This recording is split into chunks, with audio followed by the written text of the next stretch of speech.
Today is Tuesday, August 30th.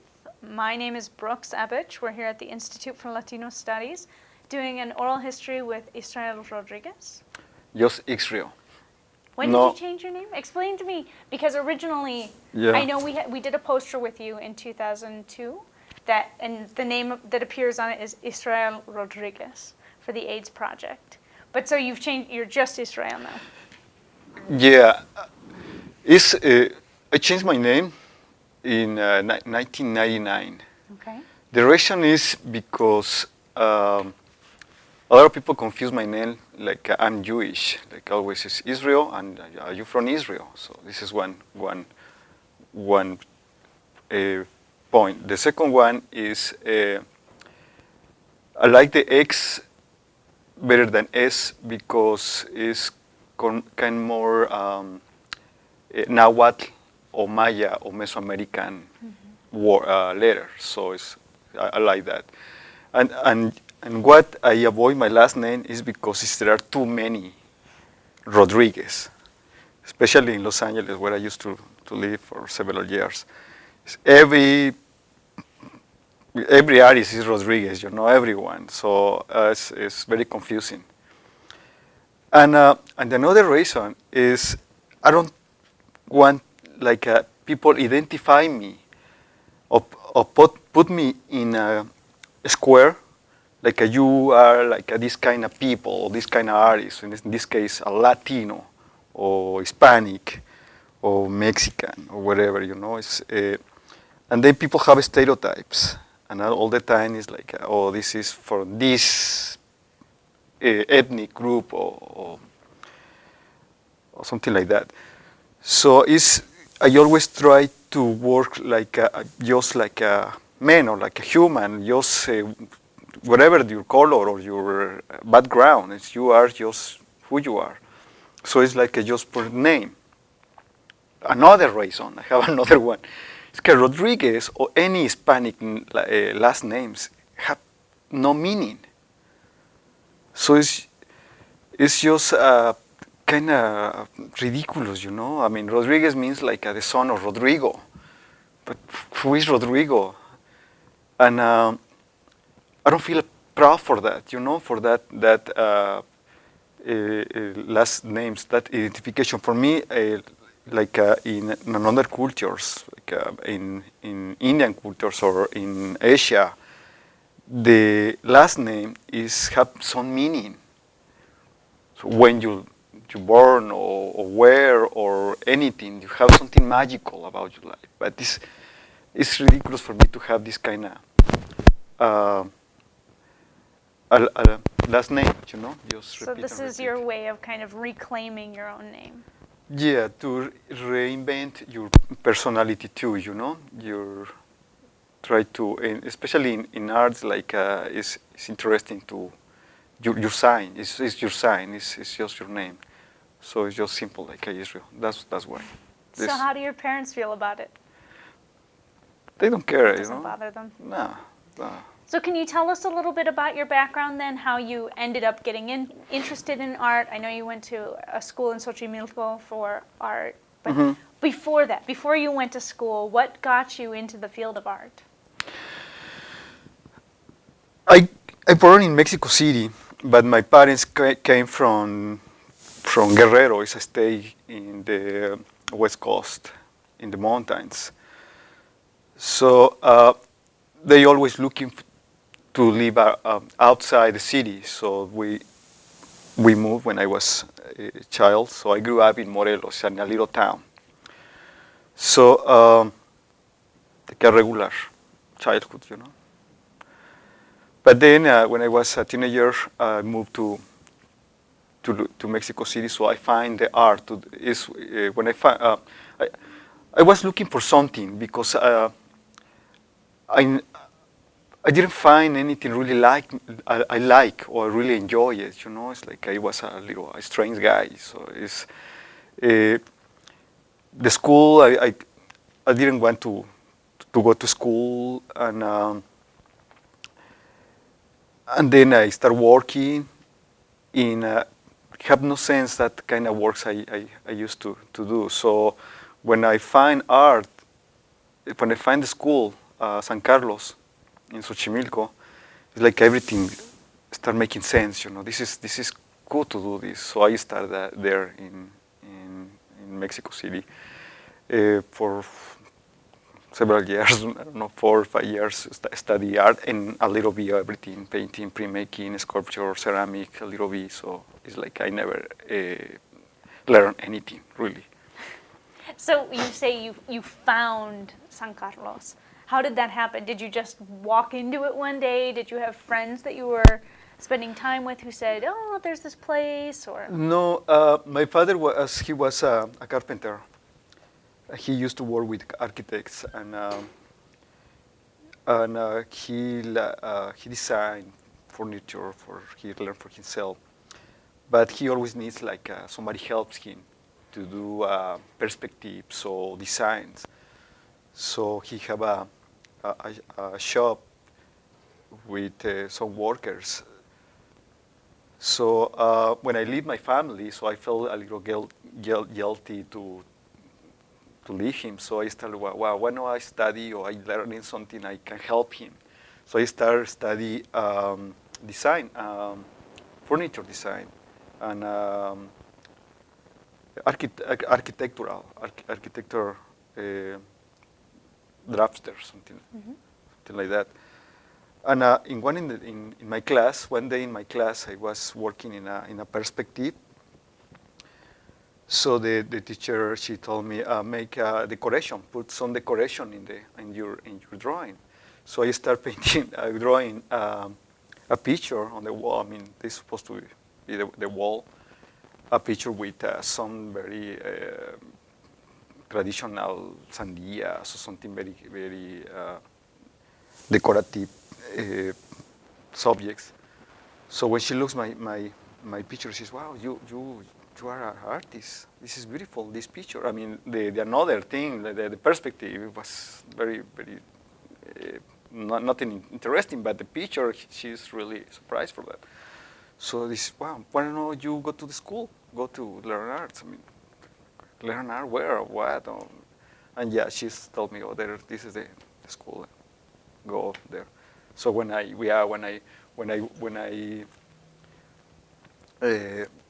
went to the Xochimilco and I went into the school, I saw the studios and the canvases, the paintings, the sculptures working. I said, wow, this is like a paradise, I couldn't avoid, to be there.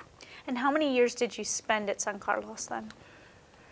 It's 4 years, like a regular career, but I never get the degree because it was so hard to make la tarea, o cómo se llama? Assignments? Yeah, assignments, the test. Or like your thesis in the end? Yeah. So then, did you go directly from there? What year did you kind of finish in San Carlos? When? Yes, what year? It's, in 89, something like that. So then you had a lot of time before you actually came to the U.S. Yeah, well, like 2 years, 3, 4 years later, yeah. Yeah, because when I left the school, started real life, School, it was like a fantastic dream, just hanging out with friends and the coffee shop there and music parties all the time, It's a baby, especially there, It's nobody works really, just excuse for doing nothing, but it was a good experience, You really take conscience about political issues and social issues, and it was more political. San Carlos is like a official or school, It's the popular school, so it's everybody's involved in something political, and yeah, it was good. But when I lived there, I started like, wow, what are you supposed to do now? It's like how do you make money or how do you survive? It's like you never really learn this in the school. So it was like, so that it was very difficult. And then like, wow, okay, I'm a painter, but this is where I really learning to be a painter, or pre-making, because I'm involved in everything. So I'm putting focus in a pre-making and in a painter, because I like everything. You can do that, all these things, because every way or every techniques is a huge world. So that's why I moved to California to start to find some opportunities to learning more and to involve to different circles and to develop like artists. So are there people from San Carlos that you still keep in touch with today? No. It's kind of sad because I leave San Carlos, and 2-3 years later I returned there to find the people, but everybody disappeared, everybody left, especially in that time, in early 90s, is the country changed a lot. The country, the corruptions, like all the time, but it was the biggest crisis, economic crisis. So it's like everyone was afraid what happened here. So everybody moved for another country, especially in art, like Europe. More to my friends moved to Europe. One guy died. It's like some people got married or whatever, So yeah, I couldn't find anybody. So it's like another generation, another people. So it's like, wow. I couldn't live there because I miss Mexico City a lot when I was living in Los Angeles. But when I moved to Mexico City, it's like I felt very lonely because everybody live, and it's another generation, another mentality. So I said, well, no, it's not my place anymore. So I moved back to Los Angeles again. How did you decide to go to Los Angeles the first time? How did you end up there? How? Did you have friends there already? Did someone say, oh, you should go here? No. Well, Los Angeles, for Mexicans, is kind of another Mexican city, It's just everyone have a family there. But not me. I didn't have anybody there.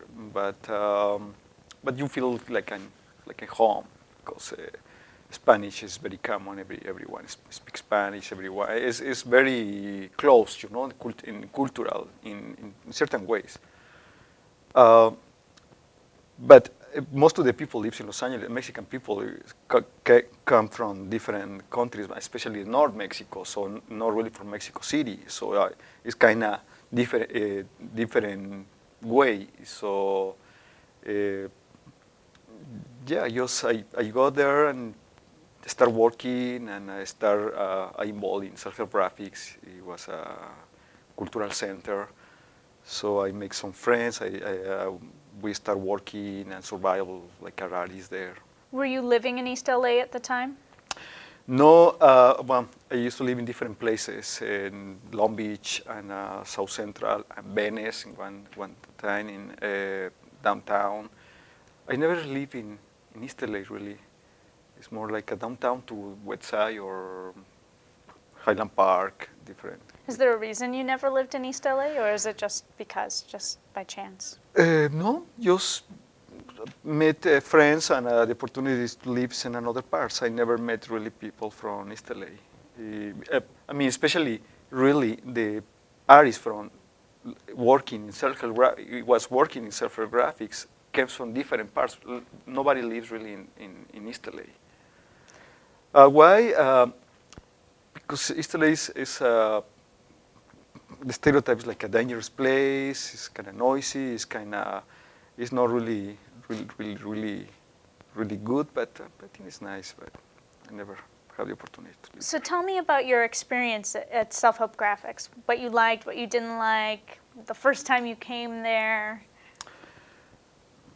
it was the only place it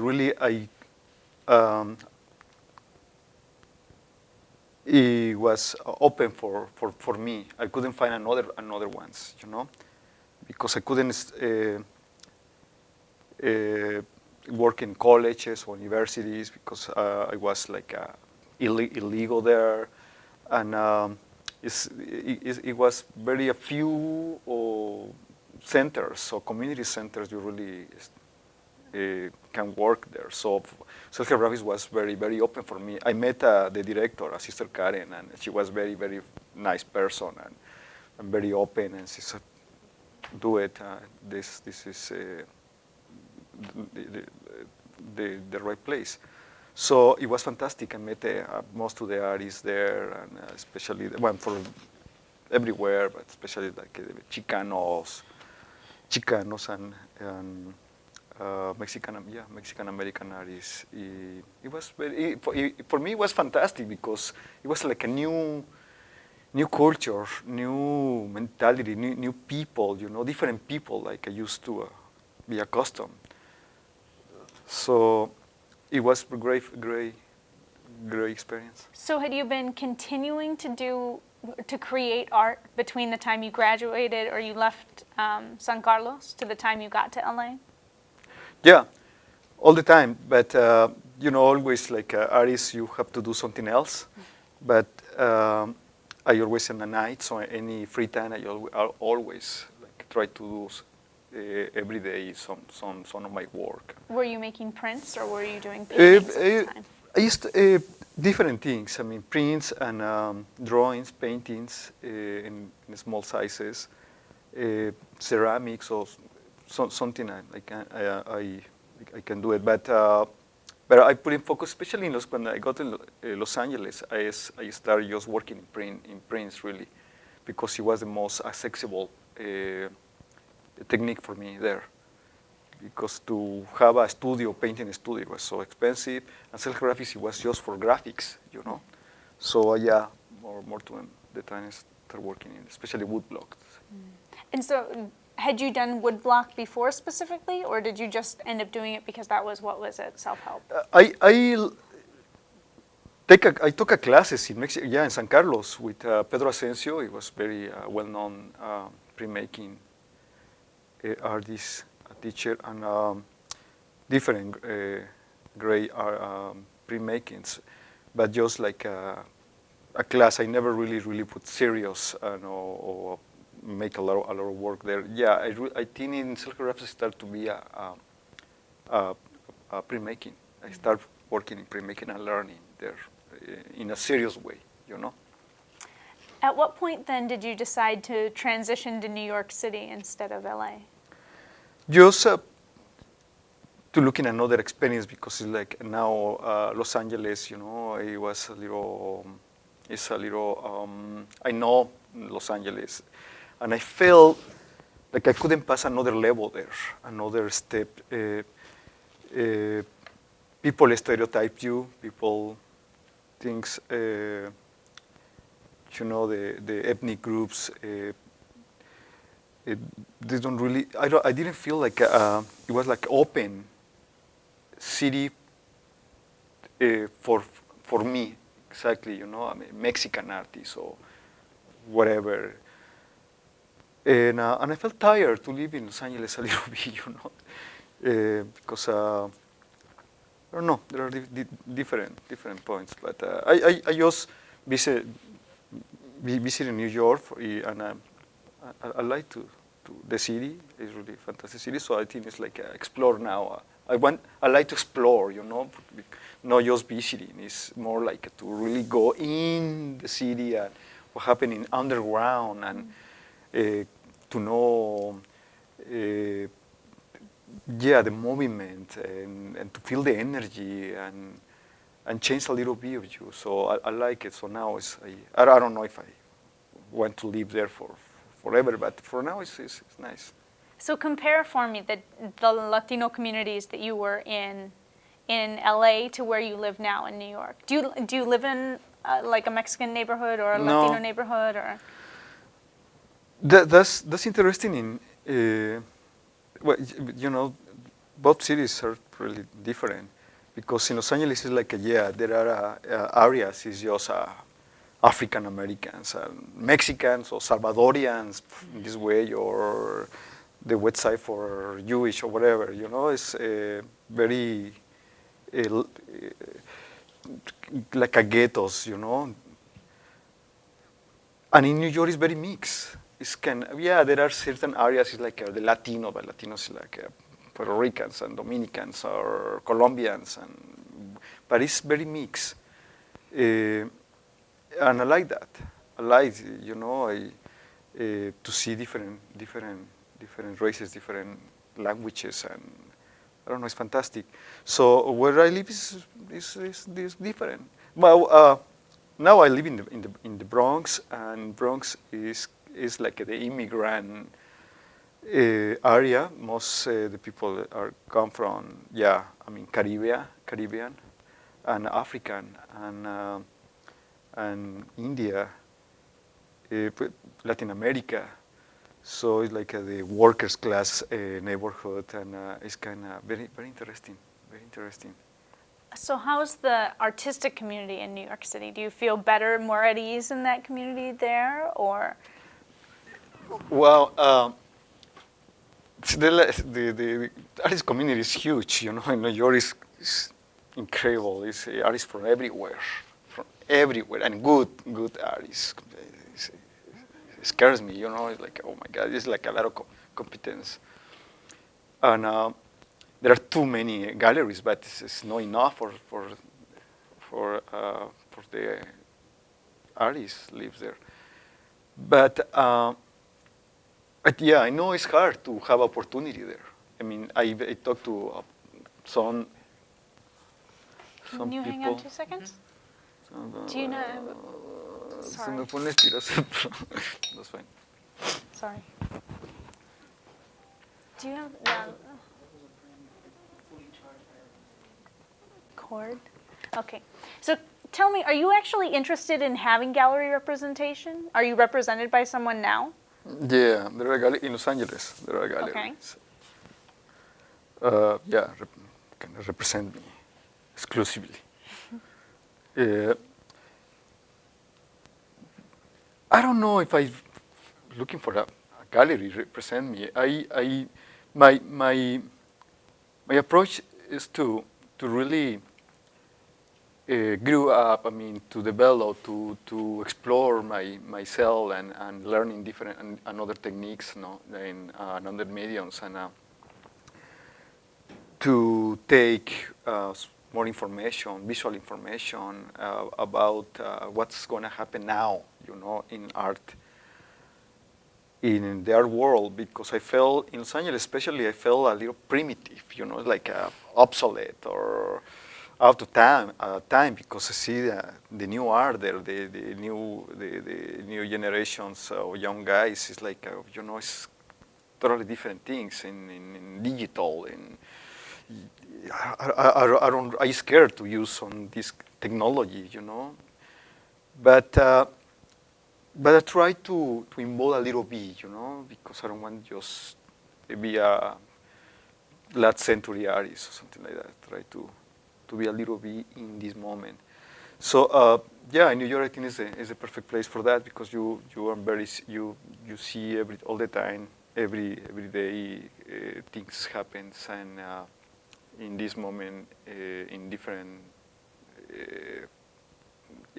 techniques or ideas, or the avant-garde,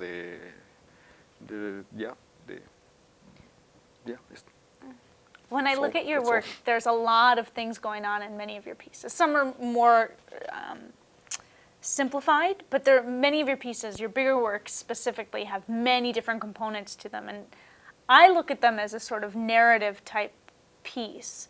Do you consider them narrative? Do you create them to tell a story? Or do you want people, what do you want people to have from your work? I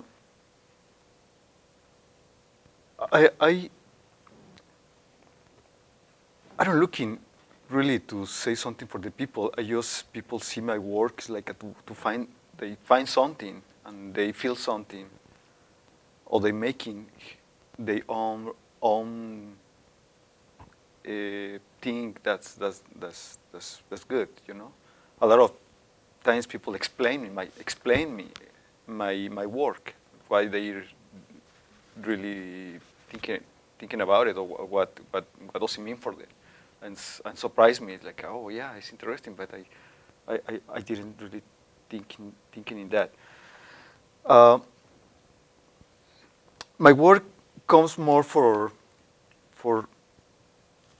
too many symbols, images, comes from my dreams or from things I see on out around me. You know, all the time I looking for composition and for new symbols or new things.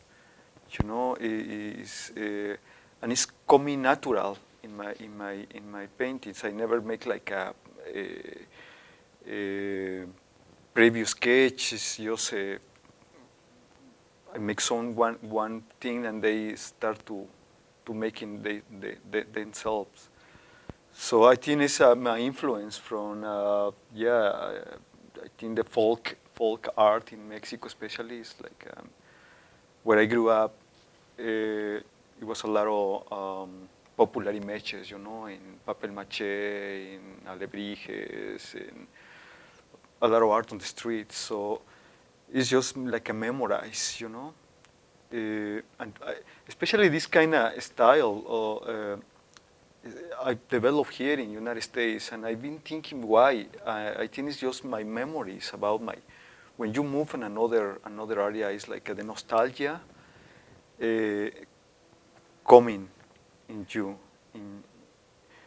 So I think my new work comes from the forms I remember I saw in certain time in my life. Are there certain symbols that you see appearing again and again in your work that you look back and you say, oh, wow, yeah. I do this a lot? Yeah. I think my work is kind of obsessive, you know? Obsessive. And there are different things I repeat all the time. And I'm just moving in different ways. But there are, like birds or dogs or cats or heads or this kind of, I really like it. I mean, I enjoy to do that. So I transform sometimes.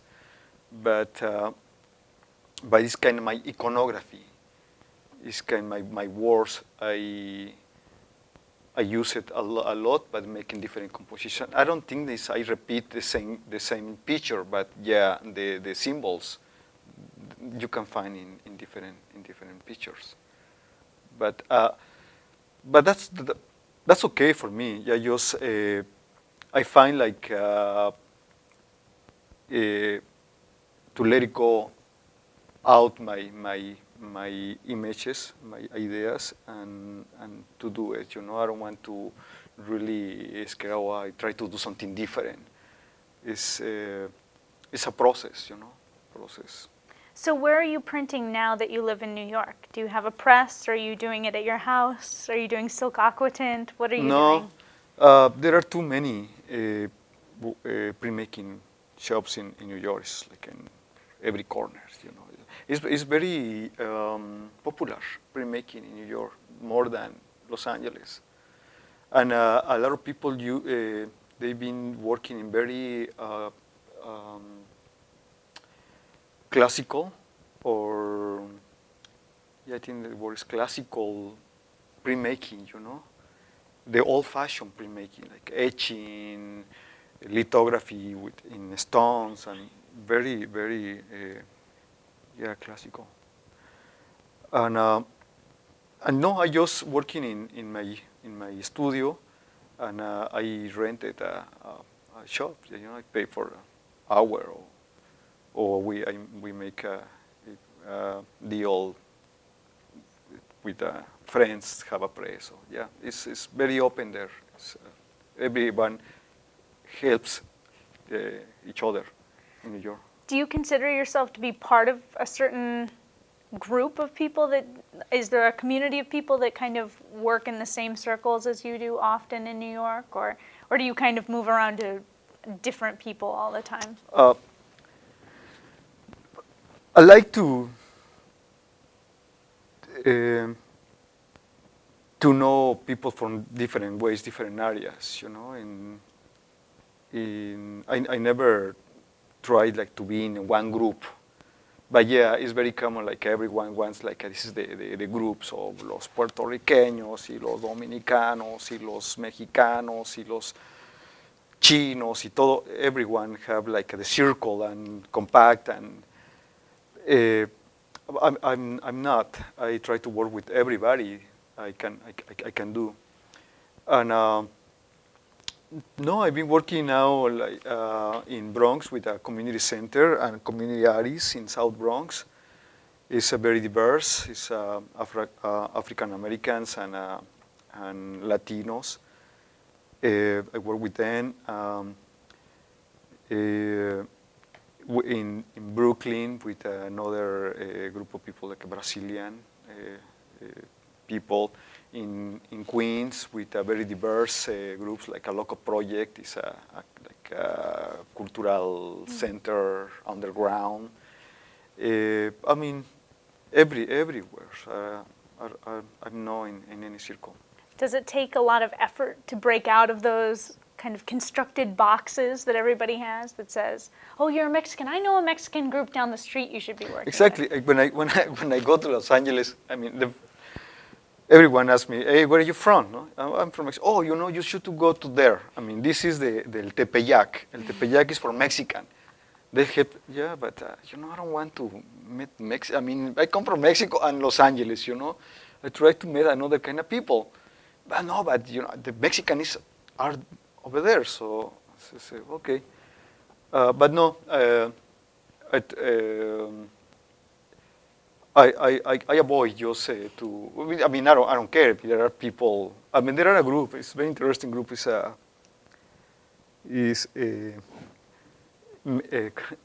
New York Titlan. New York Titlan is Titlan is the last word in Nahuatl, means the land, right? Like a Tenochtitlan. This is like the New York Titlan, you know, the New York land. And it's very interesting group. People are writers, musicians, painters. I mean, but they try to like the Mexican, you know, just Mexican there, like the Mexican power. To protect with another groups, you know, because there are like another big communities is Puerto Ricanos and Dominicanos and Colombianos, and they working hard in music, in art in general. So these kind of groups like students from the University of New York and people very well educated, you know. So try to be in group to represent Mexican. But I have sometimes parties with them, but that's all. Salud parties. Are you working on a new body of work right now? Yeah, I'm working in a paintings for a Longwood Gallery in Bronx for next month. So this is my new project. And what do they look like visually? It's more abstract now. I try now to destroy. I work in two different techniques and different ways. I mean, paintings and printmakings, and prints. And prints for me is more like a meditation, and I try to really thinking in a composition and spend hours and hours in one piece, you know, and try to make some details. And too many small things, and too many things happens in one piece. But in my paintings, it's more like I really express my feelings. It's more, expression is I put more feelings, no ideas, not in non-rationalism. And and I try to destroy the figure, I just create composition in colors, in textures, lines, and different things. So it's more free for me, but I need this balance because I need both. Have you always had that division between your printmaking and your painting? Yeah. You know, in printmaking, I work just in black and white.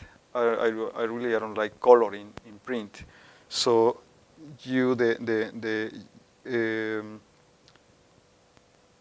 you have the technique and your drawing, but in paintings you have colors, you have textures, you have more rich palette, you know, to make a picture. So you work in different ways. I mean, I work in different ways all the time. Yeah, I need this balance.